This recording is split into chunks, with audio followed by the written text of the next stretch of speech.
America is hot. This is the place to be these days. Americans live longer and better than most anyone else, anywhere else. A survey that claims to measure people's satisfaction with their lives and optimism about the future found Americans rank themselves ahead of every other country. And why shouldn't we? We have more stuff. More cars, more planes, more television sets, more choices of food, more advanced medical care. The biggest economy, the most power, and more entertainment. Ciao, Italia! American culture annoys parents all over the world. Our music tops the charts in most every country. Our movies are the most seen everywhere. Some countries are so fearful of America influencing their culture, they limit how often our movies can be shown. Even our way of serving food's becoming dominant. And American business is everywhere.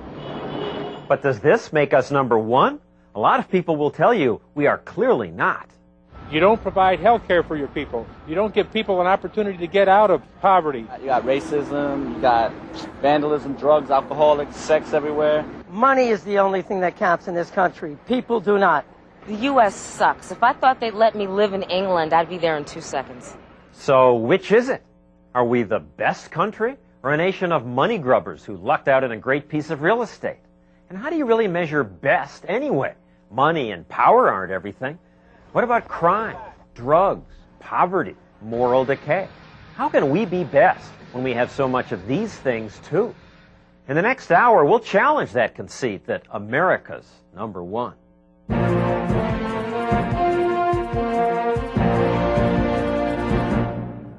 If you look at what makes a country successful, the first question has to be, do its people have the basic necessities of life? Things like food, shelter, a chance to take care of their family. The sad truth is that most people on this planet, still live short, brutal lives in miserable poverty.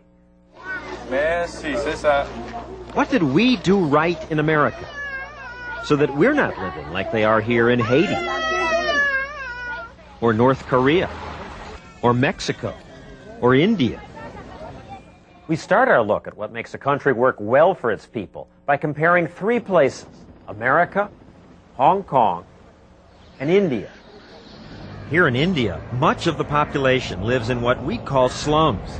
This family's home is this abandoned sewer pipe. Many survive by rummaging through garbage. 300 million people here have no running water, nothing clean to drink. Now, there are some affluent Indians, but they're the minority. You see much more of this, adults and children without enough to eat. We American visitors quickly learn that when you leave your hotel, you'll be met with heartbreaking pleas for money.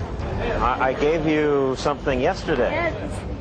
This woman follows every Westerner who leaves the hotel. She says she needs food for these children. 2 are hers, she says. The others just kids who need food. Where am I from that I'm rich enough to stay at a hotel? From America. Very nice, America. America is nice, so how could I not give? But the giving is endless. Now, if I gave you something yesterday, you asked for more. Like most everyone, I eventually gave her some money. But then there are quickly more outstretched hands, and more. A constant reminder of how little they have compared to us Americans. It raises the question of why? Why do they have so little when America's so rich? Of course, we all know why India's poor. Too many people. When you have this kind of overpopulation, you can't have a good standard of living. Of course, as so often happens, what we all know isn't necessarily so. Consider Hong Kong. Talk about crowded. Hong Kong, per square mile, has 20 times as many people as India. Yet, Hong Kong is rich. Amazingly rich. There are more Rolls Royces in Hong Kong than anywhere else in the world. The harbors are filled with yachts. And the real estate is glorious. This home recently sold for $100 million. And it's not just the very rich who are doing well. These apartment buildings are home to Hong Kong's new middle class. They're even called the mid-levels. Economic freedom has allowed millions of poor people to become middle class. In fact, the average income here now is almost equal to that in the United States. And it's higher than that in many of the world's richest countries. Not as high as America's, 27,000, but almost, and higher than Australia, Italy, Great Britain, and Canada. It's amazing how quickly all this has happened. 20 years ago, none of this was here. 50 years ago, this was just another desperately poor Asian community. Hong Kong should teach us all a lesson on how to make everyone's life better, says Nobel Prize-winning economist Milton Friedman. I was in Hong Kong in the 1950s, and you would never have wanted to live there. I saw the open shacks in which the refugees who were coming over were living. But they had the one key ingredient: freedom. Freedom. Now, when people say freedom, I usually think of democracy, freedom to elect your representatives. But democracy alone doesn't make a country prosper. India's a democracy. It's similar to ours. Well, maybe a little louder. But they vote for representatives and a prime minister. They have freedom of religion, freedom of speech. Yet the poverty in India shows that democracy alone is not enough. The standard of living here is 100th what it is in Hong Kong. Yet Hong Kong's never had democracy. First they had the Chinese emperor, then the British rulers, now the Chinese communists. But Hong Kong's prospering because for years the British governor governed under a policy best described as benevolent neglect. By neglect, people mean the government didn't do much. Well, it built roads and schools, and the police and courts enforced simple and understandable laws against murder and theft. People knew that if they created something, it couldn't just be taken from them. But that was about it. No Federal Trade Commission, no OSHA, no labor laws or minimum wage for local workers. The British rulers basically sat around and drank tea.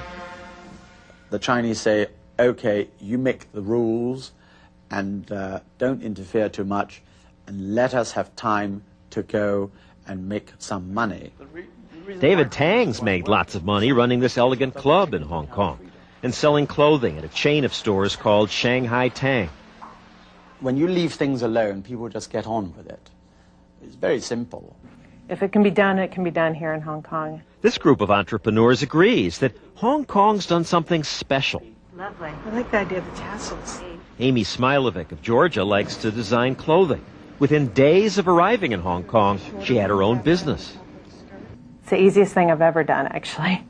Hong Kong was a city that was built on people getting a start from nothing, from no family background, no money, zero. Hi, I'm Andy Nielsen. I'm the owner. Andy Nielsen, who makes and sells toy soldiers here, says he couldn't have this business in his native Scotland because of all the high taxes and regulation.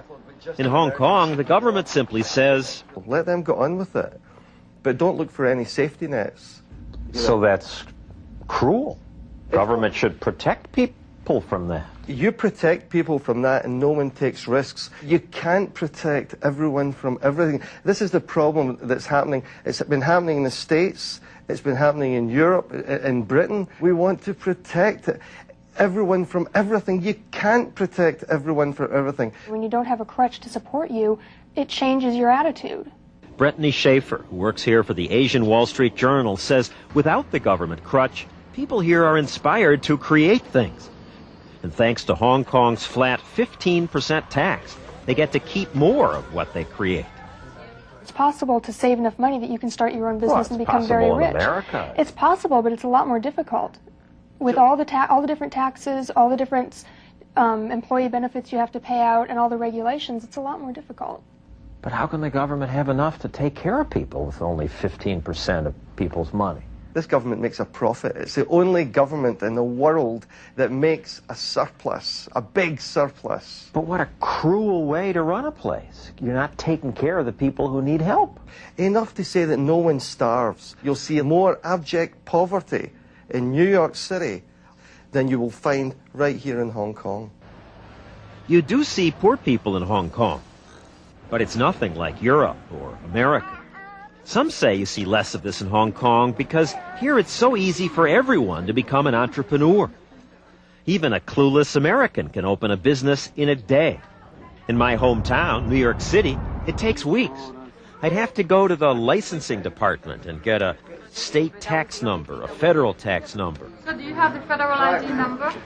Apply to the buildings department, the zoning board, and more. Here in Hong Kong, handing in one form was all I had to do. Thank you, sir.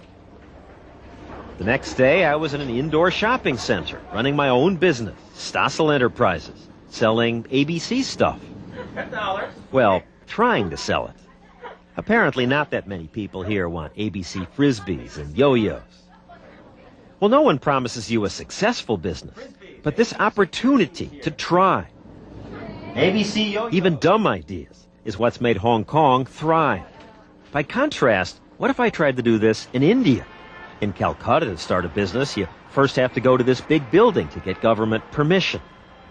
Even New York City's licensing rules are simple compared to this maze.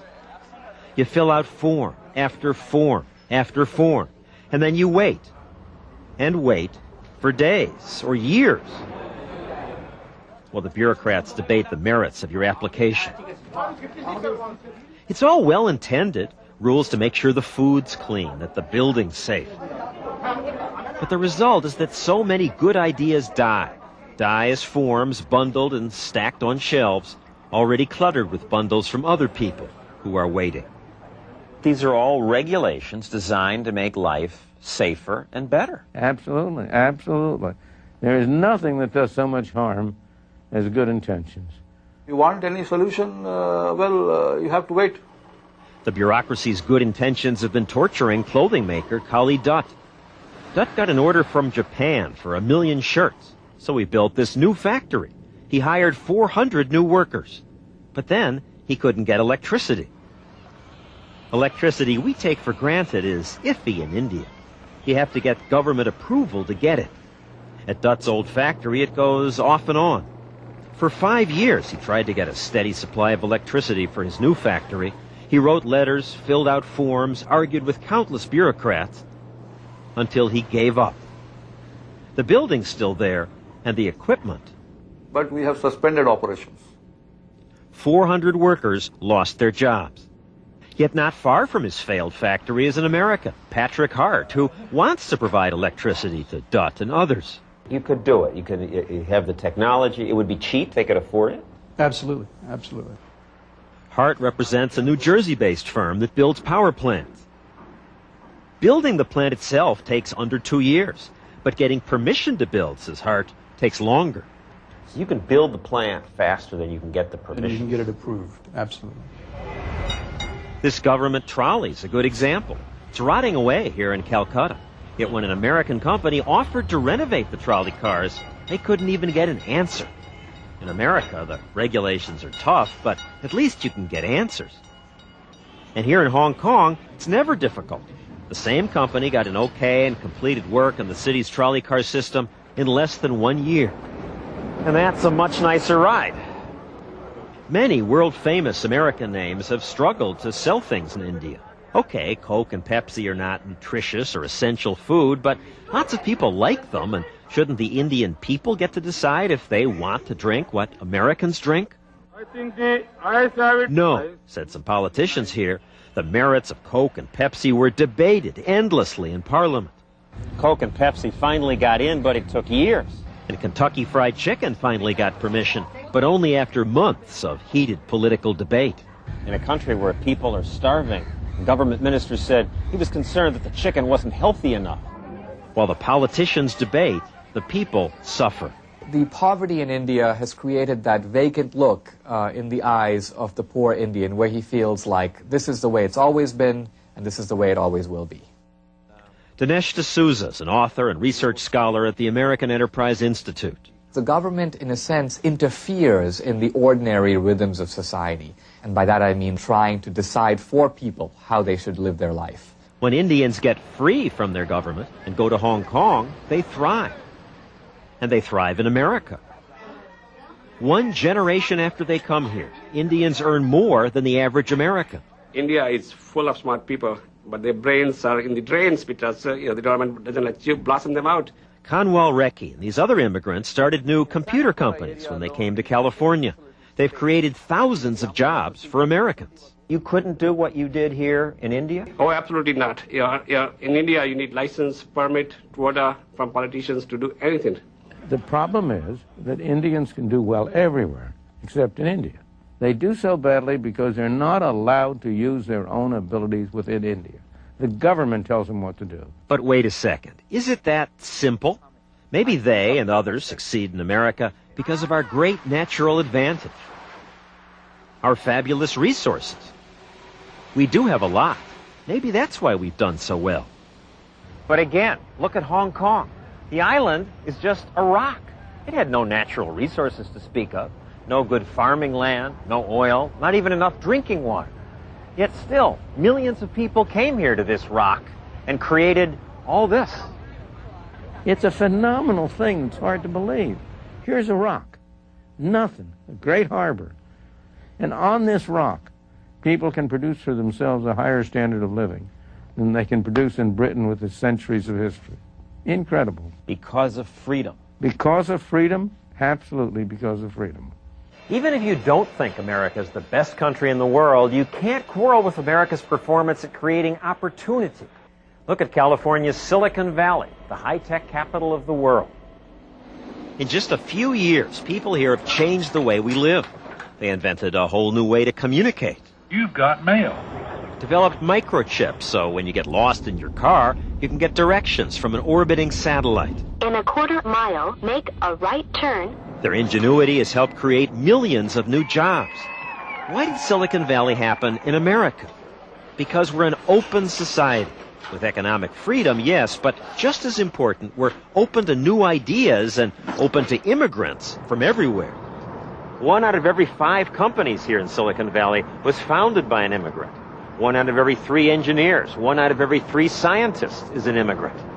Why couldn't they do it in their countries? You don't have the opportunity to realize their dreams the way you can do it here.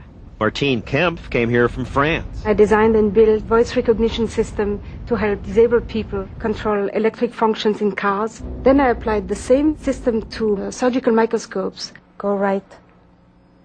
So microsurgeons can talk to the microscope. Zoom out.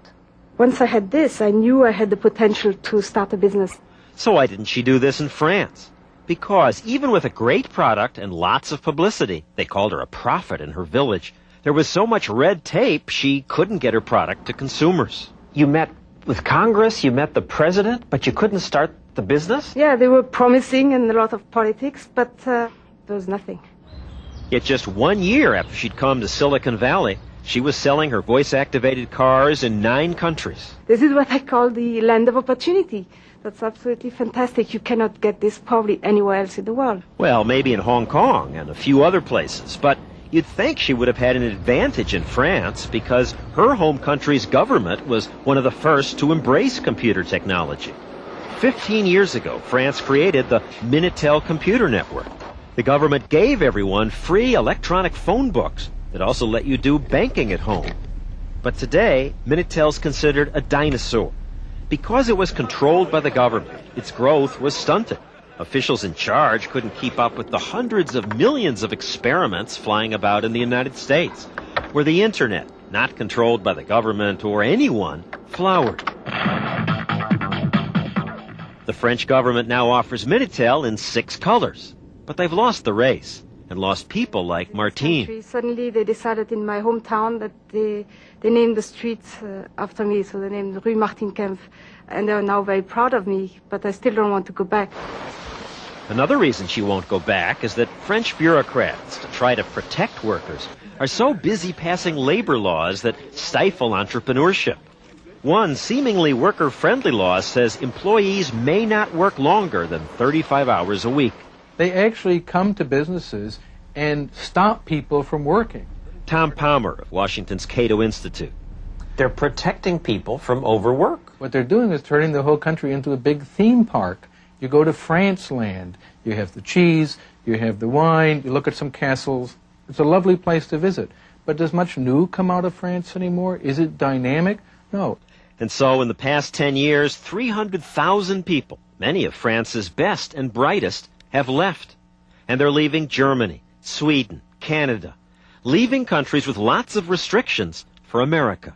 I wanted to build better computers, and there was no way to build a better computer in Germany. Andy Bechtolstein is co-founder of America's multi-billion-dollar Sun Microsystems.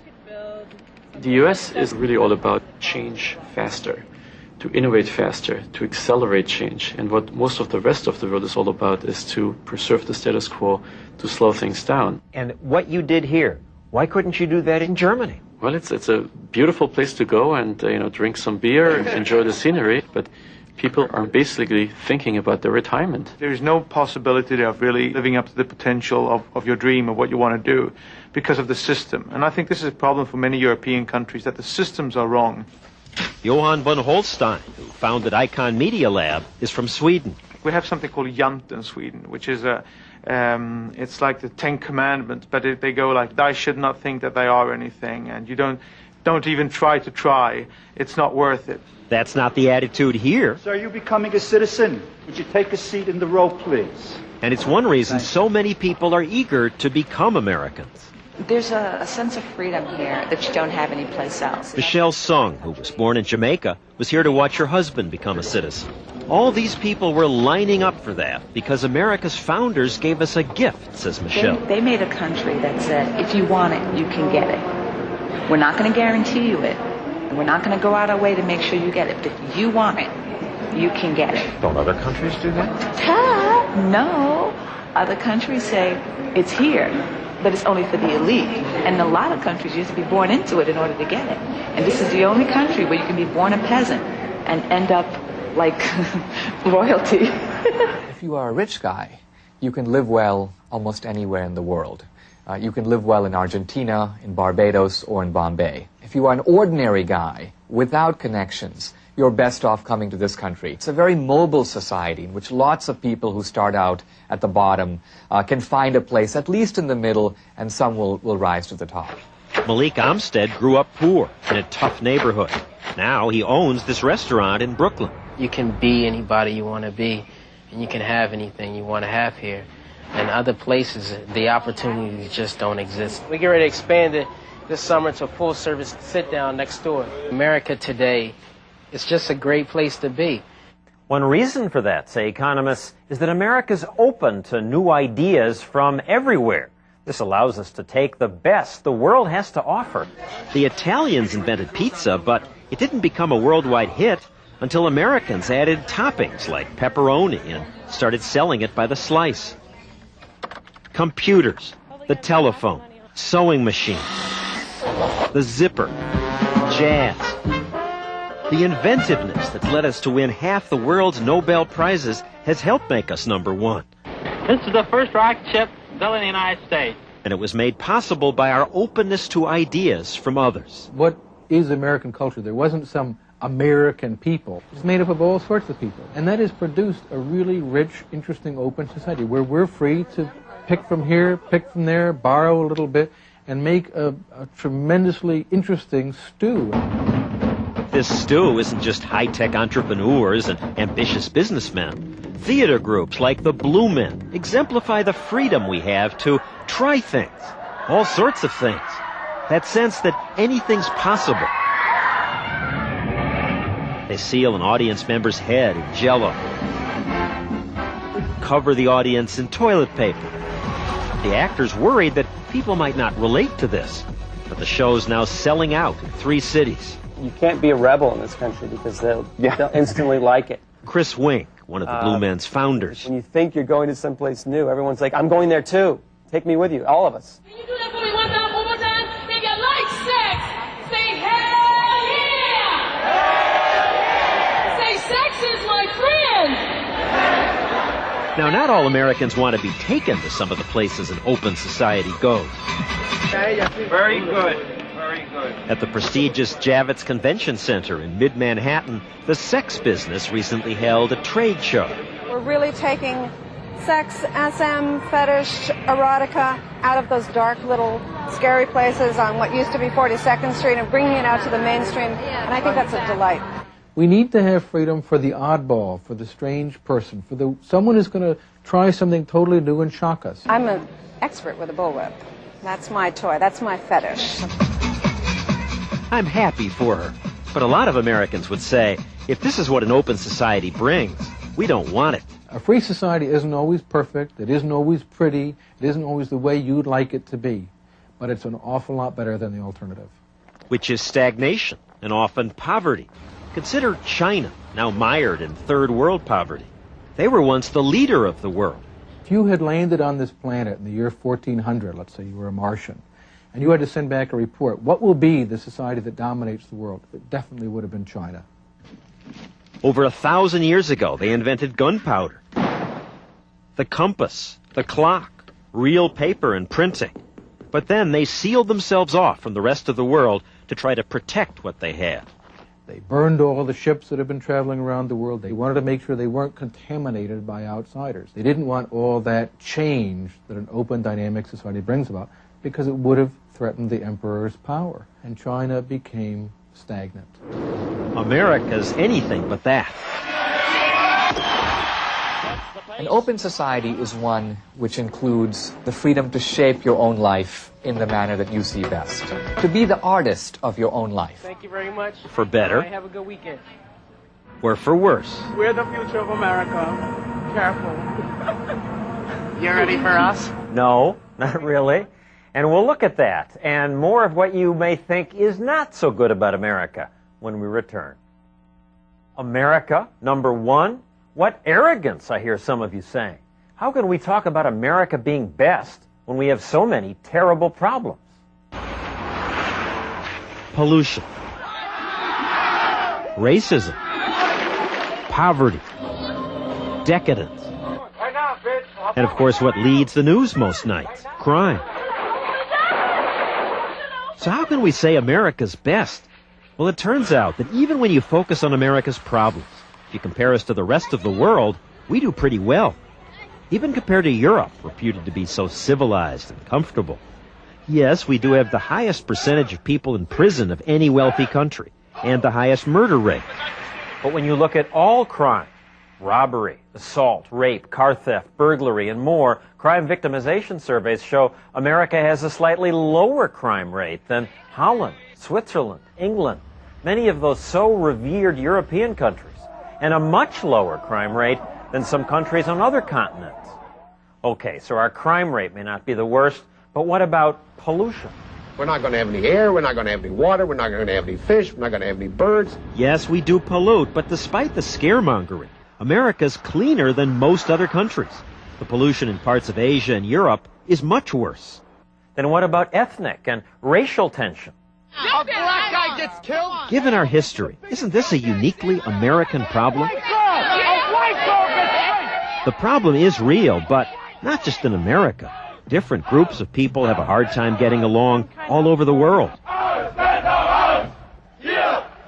In Germany, skinheads protest against immigrants. Some attacked and killed Turkish and Vietnamese immigrants and burned their houses. In Rwanda, Hutus hacked hundreds of thousands of Tutsis to death. One political party in France wants all Arabs expelled. Yes, America has racial problems, but here racial and ethnic violence is at least rare, and we're learning to get along. Since 1960, interracial marriages have increased tenfold. Racism exists, but I think one of the great things about America is that despite the fact it does exist, you can triumph over it. Is that really true? Lots of people say in America it's only the rich who triumph at the expense of the poor. There's no roof for the wealthy and no floor for the poor. It's Hightower Radio with Jim Hightower. Jim Hightower is one of many commentators who spread the word. Let's talk about your street versus Wall Street. The rich are getting richer and the poor are being left. We have unprecedented economic growth, more money being generated than ever before. But it's all going to the top. 8 out of 10 Americans have seen their incomes go flat or go down. Hogwash. Hogwash. Federal Reserve economist Michael Cox says it's just not true. All these reports about the poor being left behind, about most Americans' income being flat or going down. You have to torture the data virtually in order to get it to say that. It's playing games with the number. It's telling a big lie to say we just don't get paid as much as we used to. In fact, the Federal Reserve wage data that's often cited doesn't count things like commissions salespeople make. retirement contributions, medical insurance. When you include them, average American compensation's risen 20%. Still, what about the poorest of the poor? We're told America leaves them behind. Nearly 37 million Americans now live below the official poverty line. The government says now 13.3% of households are in poverty. Let's go see what households in poverty have. 97% of households in poverty have color televisions. 2/3 have microwave ovens and live in air-conditioned buildings. 75% have one or more cars. And it's the old welfare Cadillac story. I mean, this is not a statement about an economy. This is anecdotal BS. I mean, and it's insulting to poor folks. I would invite you to visit with some poor people and get out there in the real world. Okay, we went to the poorest congressional district in America, the South Bronx. People here were lined up to get free food from a charity run by Sister Helen. Thank you, Sister Helen. You're an angel. If I was you, I'd love me too. Do they need you here? Well, I don't know if they need me, but I'd love to feed the people. Now, most of these people are not working at regular jobs, but we met no one here who was homeless. Yes, I have a house. Color TV? Yes, I have a color TV. Are you poor? Sure, I'm poor. Do you have an apartment? Yeah, right here in the complex. Color TV, the works. The works? VCR? Yeah, the VCR, everything that goes with it. Have a microwave oven? Yeah, microwave. Have cable? Cable, the normal thing. Well, how are you poor? Well, poor is a word that everybody uses. No one says some Americans aren't suffering. But poverty in America is nothing compared to the misery and hunger you see in India and most of the world. These people in the South Bronx aren't here because they've been going without food. They come because the food's free. I always go to pantry there. John Olmo and Barbara Ann Norman share Barbara's two-bedroom apartment. The rent subsidized by the government. And they have many things people in many countries only dream about. Ample food and a frost-free refrigerator to keep it in. A CD player, VCR, several radios, and cable television. I got the basic cable, which runs like $62 a month. Okay, you may say the poor get a boost from government checks. But then what about working people? We're told they're falling behind.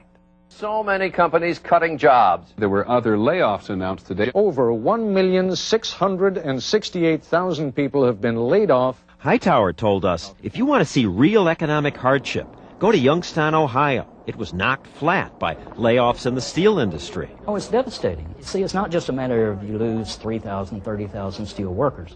It's a matter of their whole extended family suddenly is hit. It's also a matter of the cafe across the street from the mill. There's a ripple effect. It's true that at one point unemployment in Youngstown increased to 25%. Steelworker George O'Neill lost his job.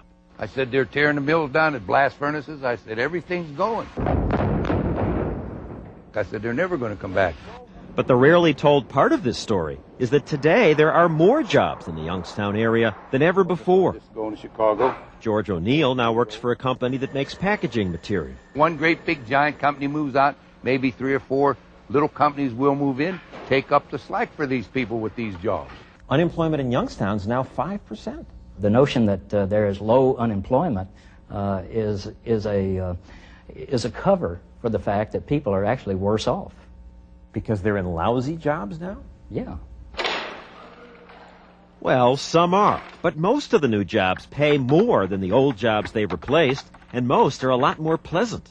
Compared to the steel mill or a foundry, this is a snap. It's clean here. It's not hot here. The work's not heavy. It's fast. This is a breeze. O'Neill's new job is one of 40 million created in America in the last 2 decades. We recycle labor from unproductive uses to productive uses. What do you say to the person who's just lost his job? I say it hurts. But it's the source of America's strength. Europe won't tolerate that. And as a result, Europe is poor compared to America. Europe tries very hard to protect jobs, yet it creates few new ones. Why would that be? Well, France, for example, to make life better for workers, requires that almost all employees be given 6 weeks vacation, paid parental leave, and makes it very hard to fire anyone. It sounds good, but the unintended consequence of the law is that employers are now reluctant to hire because new workers are so expensive and permanent. Unemployment in France is now over 11%. It's almost that high in Germany. It's 18% in Spain. That's 4 times America's rate. Many economists who once argued that we could learn from Europe, like James Galbraith, have now changed their minds. There might be a moment for the Europeans to learn from us rather than for us to be studying them.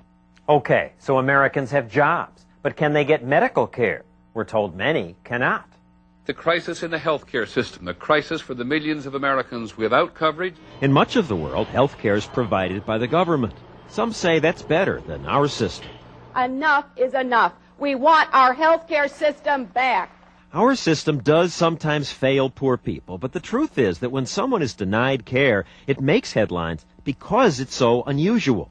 Most of the time, even the poorest person going to the emergency room gets the same high-tech, cutting-edge treatment that lures foreign leaders like Jordan's King Hussein to American hospitals. MRI machines, for example. The state of Ohio alone has more of these than all of Britain or France. The secret is now out. People know that if you want to be the pilot of your own life, if you want to make your own destiny, there's only one place to do it, and that is in America. Isn't it silly to say one country is best? All countries are best in some way. There is one pretty objective measure of what countries work well, and that is, do people want to come there? And by that measure, America wins hands down. Gracias. Our embassies are flooded with people trying to get visas. Those who can't get permission to come legally try just about anything they can do to sneak in. Chinese people take long journeys crowded in the holds of decaying ships just so they can try to swim to the shore of America.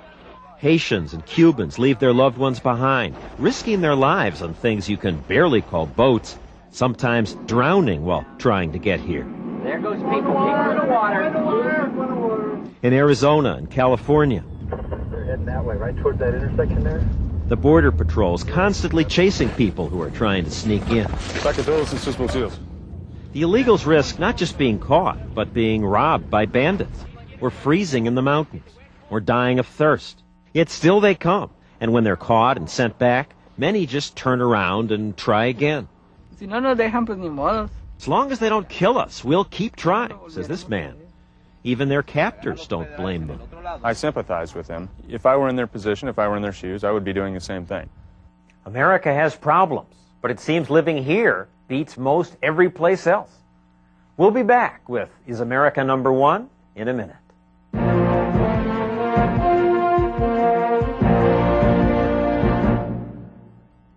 As we look around the world at societies that succeed, like America, Hong Kong, and compare them to those that fail, that continue to leave their people in misery, you have to ask, how can their leaders do this to people?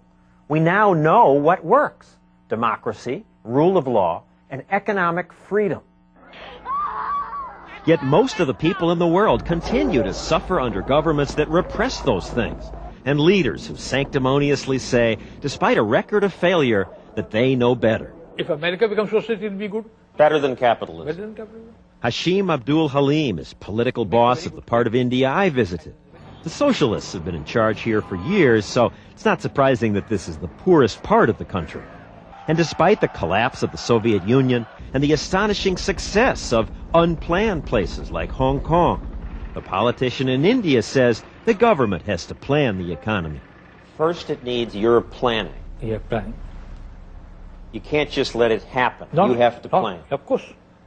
Despite the success of immigrant cultures like Hong Kong and America, Calcutta's leader says his people are poor because of immigration. Immigration makes Calcutta poor? Yes, it does. It's a strain on the resources. Calcutta is poor because of your stupid policies. No, it's not right. We have risen in the ladder. We have not gone down. Socialism just works better. 100 times. Intuition would suggest that countries with the most government planning, places where you're taken care of, would be the best places to live. But the opposite's true. Countries with the most planning are the most poor. Several organizations rank countries by economic freedom. At one end are places with lots of government planning. Invariably, these are the worst places to live. And at the other end of the list, Hong Kong, New Zealand, Switzerland, the United States. The best places to live are the places with the fewest rules. Now, freedom isn't everything. Climate matters, religion, geography, even luck can make a difference. But nothing matters as much as liberty. That's our program for tonight. I'm John Stossel. Good night.